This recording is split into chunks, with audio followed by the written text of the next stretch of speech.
plastic, exactly the same shape, but I've not found for years this in ceramic. Michael said you can order them in Sweden, actually. Really? Yeah. That's what he said, didn't you? Yeah, round. yeah, Winston Newton, I think, has them. Well, these were Winston Newton, but Are you sure they're the deep ones though? Yeah. With the rounded I have seen ones with quite small ones. I'll check out. But yeah, but quite small dips. So, good, and I know I have a business here now. Yeah. Yeah. Double Hate price. to be seen. So that's black. Okay, well, it depends on your hair. So Okay. let's just look at the form first. Forgive me if it's a repetition from any of you, but I find it very useful to break down the form into the different levels. So the first, starting from the big to the small, the first one is that it's a sphere, isn't it? It sort of follows the form of the skull. So therefore, regardless of all the little other bits, it's going to be dark around the outside because it's going away from you. So you don't want to lose sight. If you lose sight of that, you do all these bits here, and it looks really flat. So around the outside it could be darker than there. That's the first thing. Then the second form is what I call swell. I'm using the image of the world with the ocean. So the ocean follows the form of the orb. But then within it you have really big ocean swells. So that's a swell. You see that there? So that goes like that, like that. If you lose sight of the swell, you have all these little waves here, but it becomes rather plain.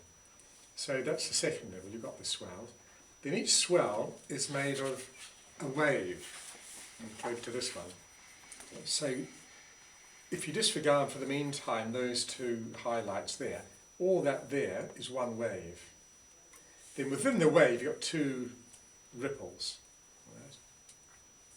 Sometimes people put the ripples in and they forget the waves, so you end up with these lots of little stripes. But everything's broken down into units. So which was the swell, sorry? So that's a swell there, Okay. there and there. So in other words, that's darker than that. So if you don't analyse those first, you'll just get all lost and it'll all look like a mess. So the first thing we indicate is this is the way I do it anyway. Where's my water? It's down here. Is the swell. Now, as with the flesh, you don't want to differentiate things too early. So these lines I put in aren't going to go all the way through. They're just going to go around the outside to sort of indicate the swell. What colour is it? This is black, English light red, and a bit of raw umber. Oh, sorry, a bit of, I shouldn't put raw umber, a bit of Havana. Basically the colours you've got on the face already. Say it again, sorry. So ivory black, Havana, and a bit of English light red. Christ here has got a hint of red to it, hasn't it? If you've got an old man, it would tend to be raw umber and white, with more white as you go on. So if I work off this one here broadly, so I'm going to differentiate the swell here.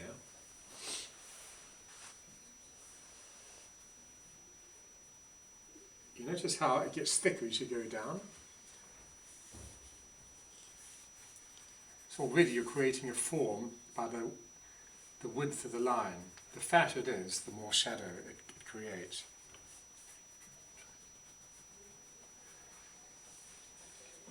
So often higher up there's no distinction, is there? But as you come down it begins to become distinguished. If I carry that line all the way through, you'd have sort of three separate forms, which you don't want. This whole idea there again of discern where there's distinction and where there's unity. So further down you get distinction, but up the top you get your unity.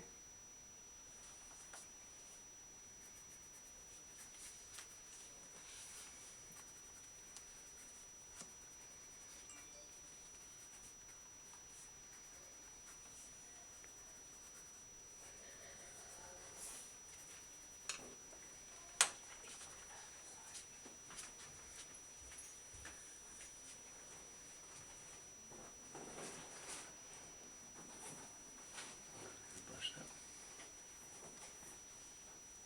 Look at the angle of these as well, that's quite critical. That shoots up a bit too much, so that's wrong.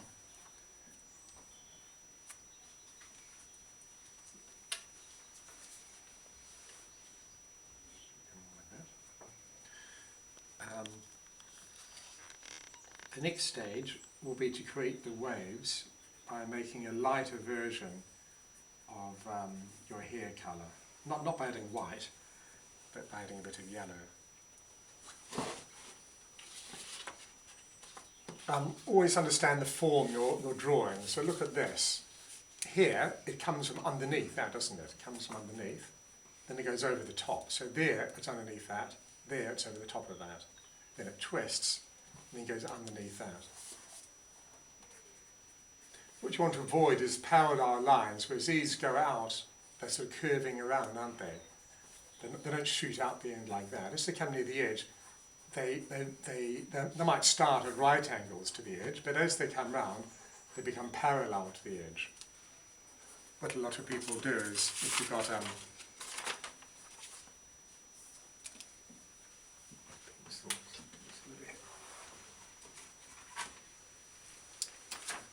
if that's your head, a lot of people have their hair sort of shooting off the edge like that. So that's wrong. It should, as it comes, it should begin curving round like that. So as it gets to the end, it's sort of meeting that curve, and that gives the sense of being wrapped around.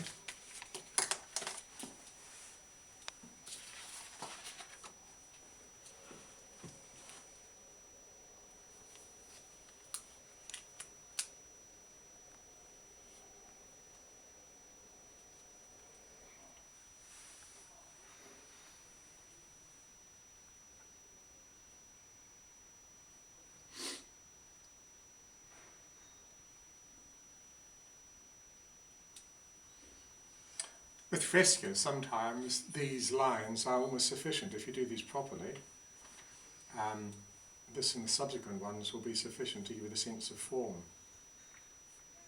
Some of the fathers in non-garments we saw are just these sort of lines, and if you have them thickening in the right place, they can express a lot. What colour are you using there? This is a mixture of black Havana and a touch of English light red. So I'm establishing the shadow around the outside.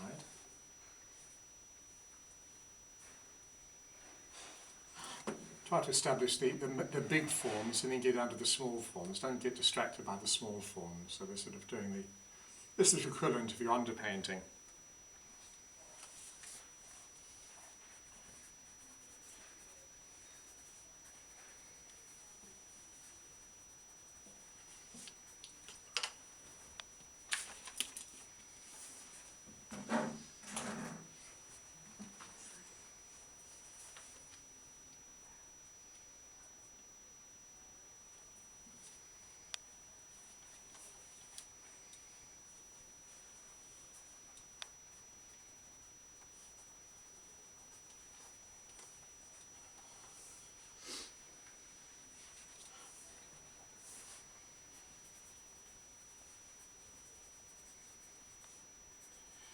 So now we'll might do a little bit on the inside as well, because the hair goes like that, slightly darker around the head as well, so we'll do that.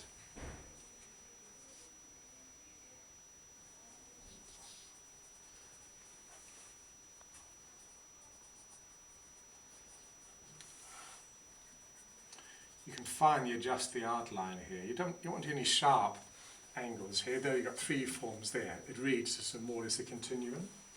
So you can do some fine tuning here. A sudden change of direction attracts a lot of attention, and you don't want that around the face. It distracts from the face. So now we'll mix up. As with the face, don't worry too much about getting the colour exactly right. You can always tweak it with glazes and stuff after, but basically yellow with added to your main Pueblo's moss colour, whatever that is. So probably just add a bit of Havana here. So this is the first light. This is the first light, which is what I'm calling the waves. So so you see that swell there, is made of 1, 2, 3, 4 waves. I'm not talking about the ripples, but the waves. And the waves will take up very roughly about 70% of the air. So between the waves, you've got this proplasmos showing through. Aidan, the first one was the outside, Yeah, the shape, the darkest one. Yeah. The second one was the swells. yeah. So these are the swells that you've The just... the swells you don't paint in as such. You don't paint the But swells as such. you'll see that I start at a point, go thick, then thin, thin, thick, thin. So in other words, You create the swells by the waves. by the waves, yeah. Later on, you might put, and I think I've done it here, sometimes at the bottom, you would put a little bit of the dark, thin, thick, thin, just to emphasise the shadow, thin, thick, thin. But most of the swells are created by the direction of the... So you're adding yellow to the what? To what are... to more or less to your proplasmos, whatever that is. Yeah. I tend to sort of tweak it quite a lot afterwards. Sometimes I put a wash of red on one side. Got that idea from the Hagia Sophia mosaic of Christ. One side of the hair. So you get the right size brush. So when you press down hard, you get the width you want. I'm doing this one. You'll have to experiment a bit with the amount of yellow in, depending on which will depend on your proplasmos. So thin, thick, thin. Don't make it too watery, otherwise you won't be able to see where you're going.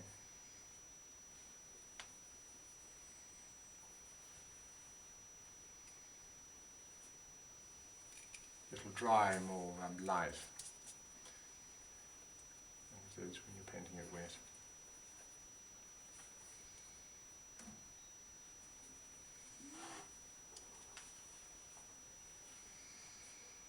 Thin, thick, thin. Just so I can see how I'm going, I'm just going to touch a white in. It'll make it whiter than I want, but it'll mean that I can see where I'm going. Is that something we should do? And would you not put more yellow in? You can. Instead of the white? I know I'm going to end up glazing this anyway, so a touch of white doesn't do any harm.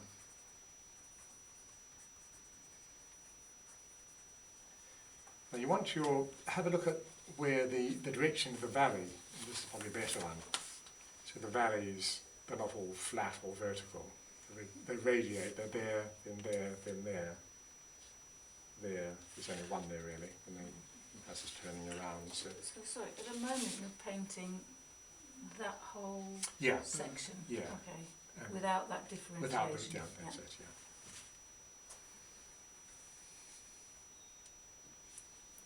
Do you paint it continuously or you leave a little gap between them? Between these A little gap is safer, yeah. You can always join them up later, but if you think, oh, I'm going to be continuous, you'll tend not to get thin. So it needs to be thin. Basically, you're doing this.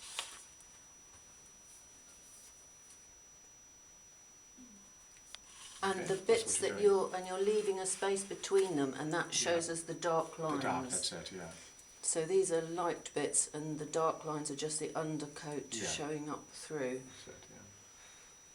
So you leave them roughly gaff like that. Later on, you might decide to sort of tether them together, but it's better if you think of them not touching.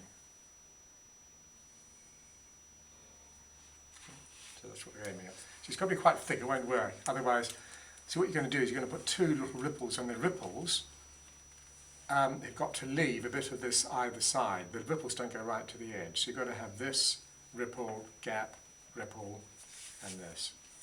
If they're too thin, you haven't got space for that.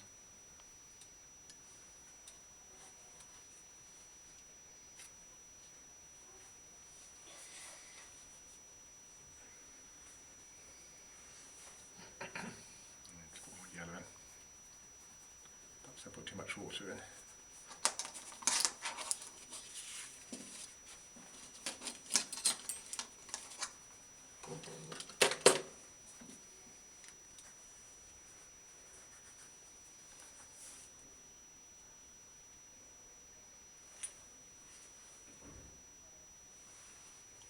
all this operates on the principle of what is closest is wider, in other words, lighter. So this is the value, isn't it, when it comes out and goes away.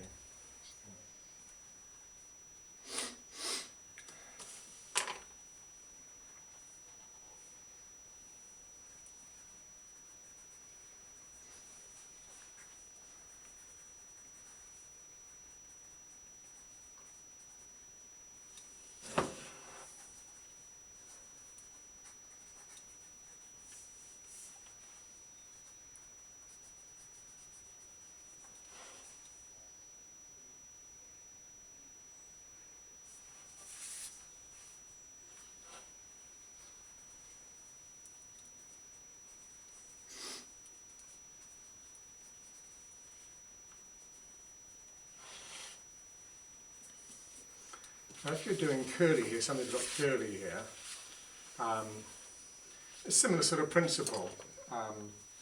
So with that first thing, you wouldn't go right around, you just sort of indicate the beginning of it by swishing like that, a little bit there.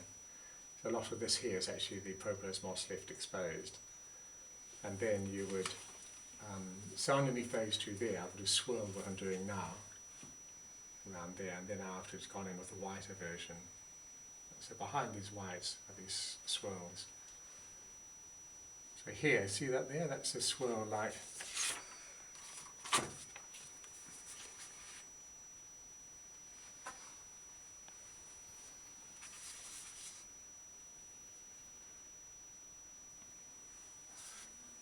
that. And then here is another swirl, but then I put a highlight over that, but not there, because that's further forward than that. So it's the same sort of principle. But each one, it causes like that, isn't it? So you don't have any swirl on the outside. So the outside, you've got the dark, but also got the propolis moss, and then as you get to the centre, it's whiter. So each one is modelled by the adding addition of shadow, but it's really the propolis moss that operates as most of the shadow. Here, see, it's lighter than that. It sets forward, and that gradually goes back. So here you've got the first highlight. As you go up, there's more and more finer highlight added on top of that. And here there's no first highlight at all.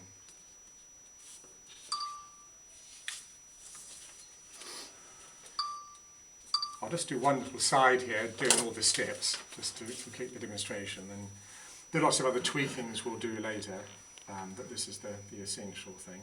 One of the tweaks, as I said, is to perhaps wash over the whole lot to get the general tone, but then you might wash one side twice or add a bit of red into one side to get a bit of variation, as you can see there. See, that side's a bit redder than that, and all sorts of things.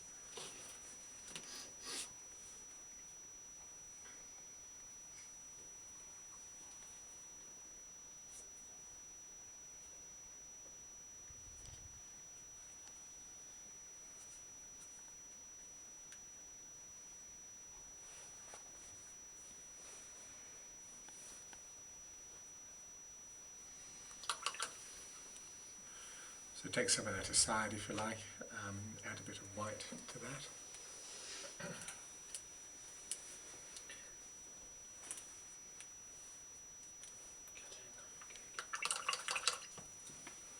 For this you need a really good brush with a good point, but a bit of a bowl as well. And this is where you really want designer brushes. They've got a long enough here. That's not a designer one, but I'll give it a go. So you don't go right up to the edge. You want to keep a bit of your. I'll just do a pure white one just to illustrate.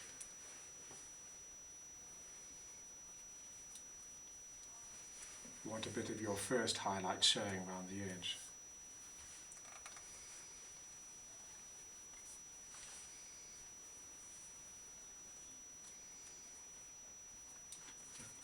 So you'll have you didn't have a longer one at the bottom, then another one a little bit shorter. And when you get to the top, it may just have one highlight. So it's getting darker and darker. So are these the ripples, these highlights? These are the ripples now, yeah.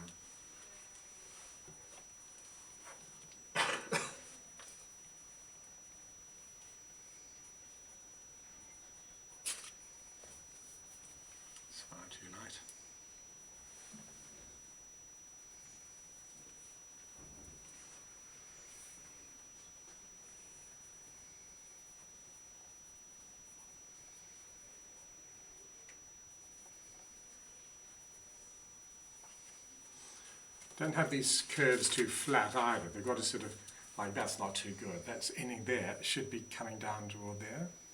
So they've got to follow the acceleration of the curve. Just one at the top.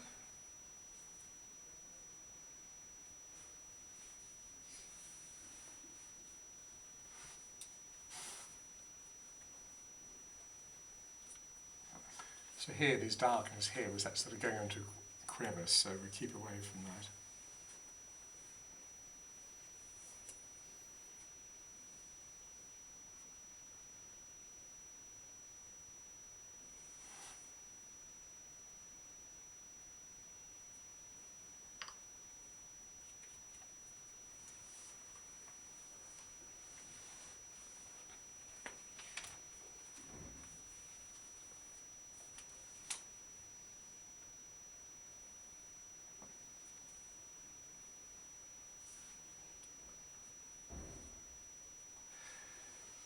Probably need a lighter first wave than that. We'll go over it again with a slightly lighter version. The wave state isn't quite distinguished enough, well distinguished enough. So.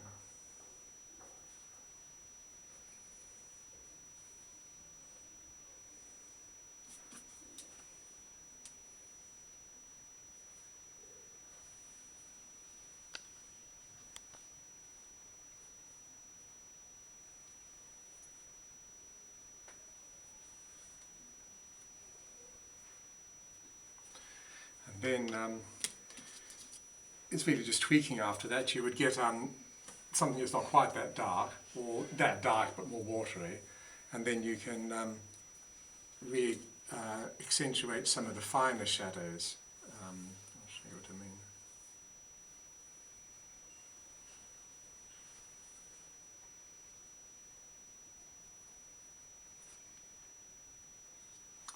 It's not turning out very well at all, that. Tweak that later. Okay, so get one of this, and then you can now put a little, if you like, it doesn't always need to be done, a little shadow there, a little, like a seagull.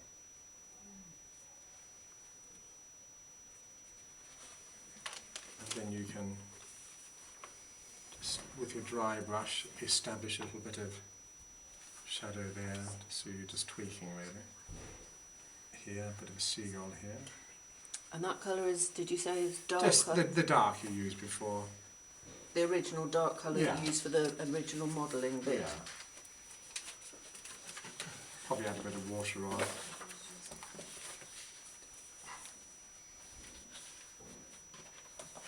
Soften the edge there. Just sort of keep modelling that. Like Yeah, that. it is ocean theme. Seagull and oceans and waves. Yeah. Something you're sort of just modelling a bit more really. You can see it's come up a little bit there. You could wash into here a bit, darken that little bit there.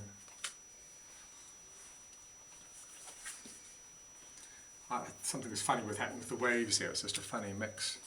It didn't flow on very well, perhaps I was using the wrong brush. About a short haired brush that one. Try another one.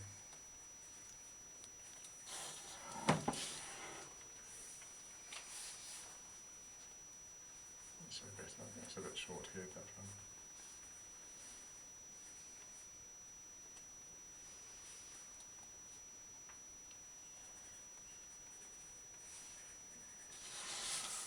You got the idea?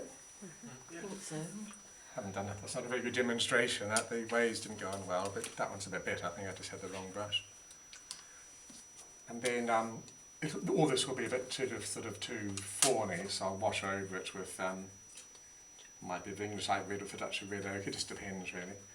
Then keep tweaking, and then you might put the odd little bit of highlight in, like just the odd almost white, just there. So 1, 2, 3, 4. None on that side, but more on that here. Just put the odd wisp in.